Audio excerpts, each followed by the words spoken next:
Hello বন্ধুরা, welcome back to my channel. তো সোমবার সকালে আমার জন্মদিনটা কিন্তু শুরু হলো মা কালীর সাথে। তারপরে কিন্তু আমি একটু বেরিয়েছিলাম, বেরিয়ে ফ্ল্যাটে সবাইকে নমস্কার করছিলাম জন্মদিনের সকালে।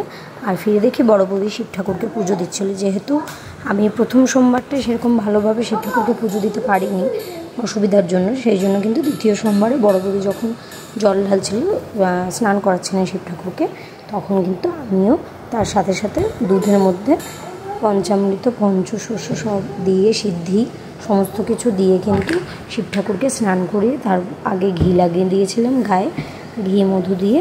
তারপরে কিন্তু গঙ্গা জল দুধ সব কিছু ঢেলে তারপরে পুজো করে নিয়েছিলাম। তো এখানে কিন্তু প্রথমে বড় বৌদি জলটা ঢালছিল, তারপর বড় বৌদির পরে বড় বৌদি আবার দুধটা আমাকে সুন্দর করে দুধের মধ্যে সমস্ত জিনিসপত্র দিয়ে দিয়েছিল। আর আমি কিন্তু সেই মিশ্রণটা কিন্তু আমি শিব ঠাকুরকে দিয়ে স্নান করিয়ে দিয়েছিলাম। তারপরে কিন্তু বড় বৌদি যেহেতু পুজো দিচ্ছিল, সুন্দর করে ঘটে পুজো টুজো দিয়ে ফুল টুল দিয়ে গুছিয়ে নিয়েছিল। তা আমিও ভাবলাম যে সুন্দর করে একটুখানি ফটো তুলে নিই বড় বৌদির। এটা দেখো, এটা কিন্তু আমার জেঠি থাকাকালীনই কিন্তু লক্ষ্মী ঠাকুর পাতা।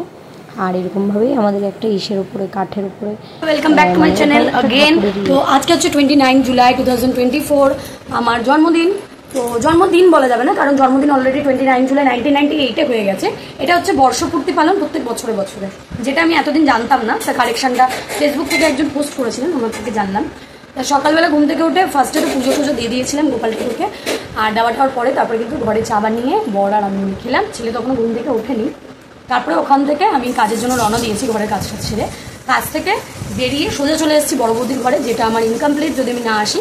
তার কাজে যাওয়ার আগে কিন্তু আমি আগে বাপের বাড়ি ফ্ল্যাটে এসেছিলাম। একতলা থেকে চারতলাতে আমার জেঠু জেঠিদের ঘরে, প্রত্যেকের ঘরে গেছি, গিয়ে নমস্কার করে এসেছি। শুধু বড় জেঠু আর ছোটো জেঠুকে করা হয়নি নমস্কার, বড় জেঠু আর ছোটো জেঠুকে করবো, ওরা কাজে বাইরে বেরিয়েছে, ফিরলে তারপর করবো। তো আমার বড় জেঠু ফলের দোকান, তো বড় জেঠু ফলের দোকান দিয়ে ফিরলে তারপর বড় জেঠুকে নমস্কার করবো। আর ছোটো জেঠু বাজারে গেছিলো, ওই জন্য ছোটো জেঠুকে নমস্কার করা হয়নি। সেই জেঠু মারা গেছে, বাবা মারা গেছে, মেজো জেঠু মারা গেছে, বড় পিসি মারা গেছে, শুধু ছোটো পিসি, ছোটো জেঠু আর বড় জেঠুই আছে। আর সেজো এটিকে নমস্কার করেছি, বড় বৌদিকে করেছি, সবাইকে করেছি। বড়দা আসেনি এখনো। আর ছোটো পিসি ঘুমাচ্ছে, উনি একটু দেরি করে ওঠেন আর কি, একটু না অনেকটাই বেশি দেরি করে। যাই হোক, তো এখন আমি যখন এসে দেখলাম যে যেহেতু আমি শ্রাবণ মাসে প্রথম সোমবারটা আর শেষ সোমবারটা করি, হয়তো প্রত্যেক সোমবার করতে পারি না, বাচ্চা আছে ঘরে, ঠেকাঠেকি লাগবে। তা আজকেও সোমবারই পড়েছে, তো মনটা কেমন জানি লাগছিলো যে শিব ঠাকুরকে পুজো দিতে পারলাম না। তা বড় বৌদি দেখছিলাম যে ওদের শিব ঠাকুরকে পুজো দিচ্ছিল। তা আমিও তখন একটুখানি এখানটা যেহেতু স্নান করা ধোয়া জামা কাপড় ছিল, শিবের মাথায় একটু দুধ জল ঢেলে ঘি গঙ্গা জল দিয়ে দিয়েছিলাম। তারপরে বড় বৌদিকে বললাম তুমি পুজোটা কমপ্লিট করো, আমি দুধ চাটা বানাচ্ছি। আমি দুধ চাটা বানালাম, বানিয়ে এখন চাটা খাবো। এখানে হচ্ছে আমাদের চা রেডি। বড় বৌদি আসছে, বড় বৌদি সিঁদুরের টিপ করিয়ে দিল আমাকে, আমার সিঁদুরের টিপ করতে খুব ভালো লাগে। তো এখান দিয়ে যাবো বাড়ি। বাড়িতে আমার কর্তামশাই আমার জন্মদিন প্রত্যেক বছর, যবে থেকে বিয়ে হয়েছে প্রত্যেক বছর একটা বেলা ও রান্না করে, আর বাবার কাছে যেতাম দ্বিতীয় বেলায়। আর বাবা মারা যাওয়ার পরে দাদার কাছে যেতাম, কিন্তু যেহেতু এই বছর কাজ আছে, কাজটা ছুটি নিতে চাইছি না, তো সেই জন্য আমি কাজে আছে বলে আমি দাদা বাড়িতে যেতে পারিনি। তো ওদেরকে বলেছি আসতে, দাদা বৌদিরা আসবে রাত্রিবেলা। আর কালকে রাত্রিবেলা মানে গতকালে রাত্রিবেলা কিন্তু বাড়ির সবাই বড়রা, দিদিরা বৌদিরা সবাই মিলে গেছিলো বাড়িতে। দিয়ে কেক কাটা হয়েছে, বড় বৌদিও ফোন নিয়ে বসে বলেছে, কেক কাটা হয়েছে, সবাই উইশ করেছে। আর ফেসবুকে অনেকে উইশ করেছে, আর যারা উইশ করতে পারেনি তারাও আমি জানি আমাকে সবাই খুব ভালোবাসে। আর ধন্যবাদ দেওয়া যায় না, কারণ নিজেদের লোককে সত্যি ধন্যবাদ দেওয়াটা উচিত নয়।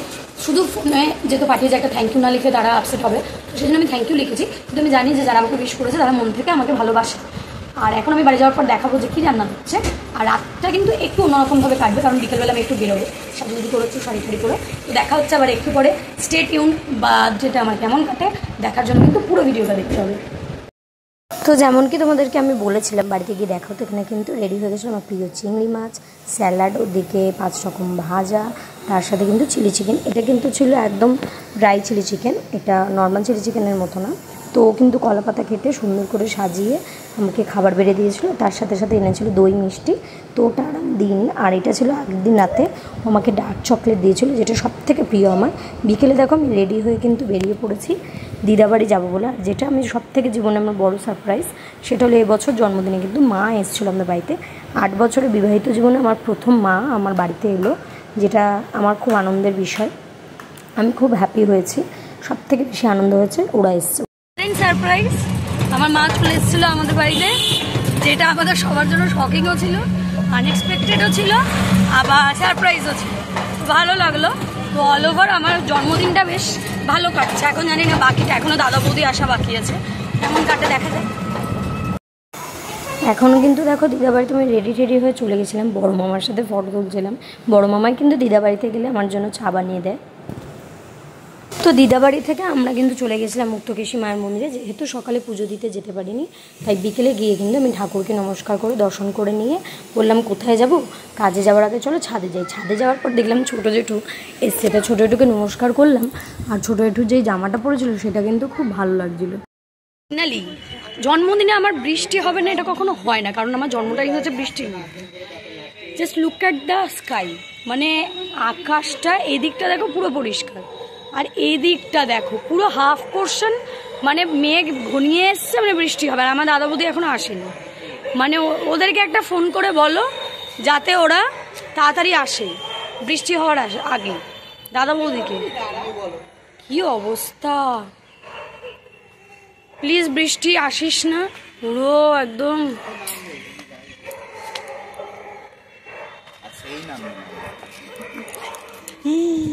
আমাকে ভিডিও করো, আমার জন্মদিনে আমাকে তোলো।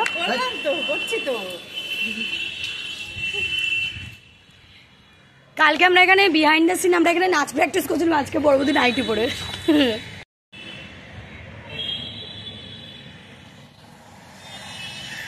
রাজু এরকম দাঁড়িয়ে থাকো, আমি কাজে আবার যাচ্ছি, যেহেতু গ্যাসের অবস্থা ভালো না। টাইমিং হয়ে গেছে 6:20 অলরেডি, 6:20 কোথায় তারও বেশি হয়ে গেছে।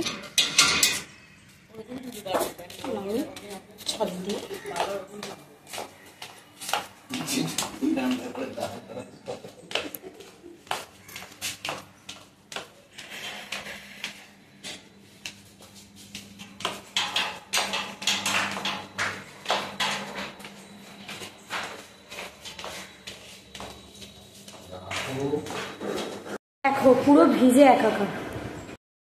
তো এটা কিন্তু ছিল আমার জন্মদিনের কেক, যেটা বানিয়েছিল আমার বৌদি। তা জন্মদিনের দিনটা সকালে রাত অবধি বেশ ভালোই কেটেছিল, আর অনেক কিছু হয়েছিল যার সাথে আমি সত্যি কথা বলতে বাস্তবায়িত হতে পেরেছি। এতদিন ধরে কিছু ভুল ধারণা আমার মনের মধ্যে ছিল, সেই ভুল ধারণাগুলো কাটিয়ে উঠে সত্যিকারের যে আপন মানুষগুলো যেগুলো আমার সাথে সবসময় আমার সুখ দুঃখে থেকেছে, তাদেরকে আমি নিয়ে আমার এই জন্মদিনটাও কাটিয়ে উঠলাম। বাবা মারা যাওয়ার পর থেকে দাদা, রাজু, আমার বাড়ির লোক কখনোই আমাকে সেই জিনিসটার অনুপস্থিতি ফিল করতে দেয়নি। মানে সবসময় চেয়েছে যাতে আমি সবসময় হাসি খুশি আনন্দের মধ্যে থাকি। প্রত্যেকে যারা আমাকে ভালোবাসে প্রত্যেকেই আমার সাথে সবসময় থাকার চেষ্টা করেছে। আর যারা প্রথম থেকে ছিল অনেককেই হয়তো দেখা যাবে না আমার ভিডিওতে, কারণ তারা আমার জীবনে আর হয়তো এক্সিস্ট করে না, সেই জন্যই হয়তো তারা নেই। যাই হোক, সেটা বড় কথা না, বড় কথা এটা যে আমি খুব আনন্দ পেয়েছি, এই দিনটা খুব ভালোভাবে কেটেছে। তো এই কেক ঠেক কাটার পরে কিন্তু খুব জোরে বৃষ্টি হয়েছিল, আর দাদা বৌদি থেকে শুরু করে সবাই কিন্তু আমাদের বাড়িতে আটকে পড়েছিল। তা আমি বললাম তাহলে তোরা যখন আটকেই আছিস তাহলে একটা কাজ কর, তো খাওয়া দাওয়াটাও এখানে সেরে নে। তা রাত্রিবেলা কিন্তু তারপরে কেক কাটার পরে ফ্ল্যাটে কিন্তু সবাইকে পার্সেলের খাবার দাবার দিয়ে তারপর আবার বাড়িতে গিয়ে আমরা কিন্তু সবাই একসাথে খাওয়া দাওয়া করেছিলাম। তা কেক খাওয়ানোর সময় প্রথমে কিন্তু কেকটা খাইয়েছিলাম আমি কুট্টুসকে, কিন্তু ও খাবে না তখন। এবার সেটা কেউ দেখেনি, কিন্তু পরক্ষণে যখন সবাইকে খাওয়াচ্ছি তারপরে ও খেতে চেয়েছে। তা আমি তখন বলে তুই প্রথমে খেলি না কেন? তারপর যাই হোক সব বাচ্চারা মিলে খেলছিল, ইয়ার্কি করছিল। আর এই যে ফটোতে তোমরা দেখলে উনি আমার শ্বশুর। তো তারপর কিন্তু যেটা সবার থেকে মাস্ট সেটা হচ্ছে আমাদের কিন্তু ফটো সেশন। তা আমি কুট্টুস আর বড় বৌদি ফটো তুলছিলাম, আর তার সাথে কিন্তু বুড়ো মানে আমার বৌদিও কিন্তু চলে এসেছিলো আমাদের সাথে ফটো তুলতে। প্রত্যেকে এক এক করে ফটো তুলেছিলাম, কুট্টুসের সাথে অনেকগুলো ইয়ার্কি করছিলাম। তারপরে অনেকটা মজা করার পর আমরা খেয়ে দিয়ে কিন্তু যে যার বাড়ি চলে গেছিলো। প্রথমে বড় বৌদি বড়দা বাড়ি গেছিলো, তারপরে কিন্তু welcome back to my channel Paromita. তো প্রত্যেক বছরের ন্যায় আমার এই বছর জন্মদিনটা খুব ভালো কেটেছে। আর যারা আমাকে মন থেকে ভালোবেসেছো, আশীর্বাদ করেছো, ফেসবুকে, ইনস্টাগ্রামে সব জায়গায় আমাকে উইশ করেছো, তাদেরকে জানাই অসংখ্য ধন্যবাদ এভাবেই আমাকে ভালোবাসার জন্য, পাশে থাকার জন্য। আর বিশেষ করে আমার বাবা মাকে ধন্যবাদ আমাকে পৃথিবীতে ভূমিষ্ঠ করার জন্য। তারপরে আমার বাড়ির লোকজন নিয়ে আমার বর, দাদা, বৌদি, আমার ছেলে, কুকুর, আমার শাশুড়ি মা, আমার মা থেকে শুরু সবাই, দাদা, বড়দা, বৌদি, নবমিতা দি, সোনিয়া, প্রত্যেকে বড়জা, রিক্রি, সব প্রত্যেকে শ্বশুরবাড়ি বাপের বাড়ি সমস্ত মিলিয়ে সবাই যারা আমাকে খুব ভালোবেসেছো, রবিবার আর সোমবারটা এবছরের আমার জন্মদিনের আগের দিনের পরের দিনটা দারুণ কেটেছে। আর আমি চাই যাতে এভাবে প্রত্যেকের ভালোবাসা নিয়ে আমি প্রত্যেকটা বছর ভালোভাবে কাটাতে পারি, আরও আগে এগোতে পারি, আর তোমাদেরকে আরও নতুন নতুন ভিডিও দিতে পারি। তো এখন যেমন দেখো আমার গুপলু কিন্তু শুয়ে পড়েছে, আর এখন আমার শোয়ার পালা, টায়ার্ড লাগছে, চোখের কাজলটা পুরোপুরি ওঠেনি, তো তুলবো। তার আগে একটু ব্লগটা শেষ করে দিই। তো দেখা যাচ্ছে তোমাদের সাথে কিছুক্ষণ পরে নতুন একটু ব্লগে।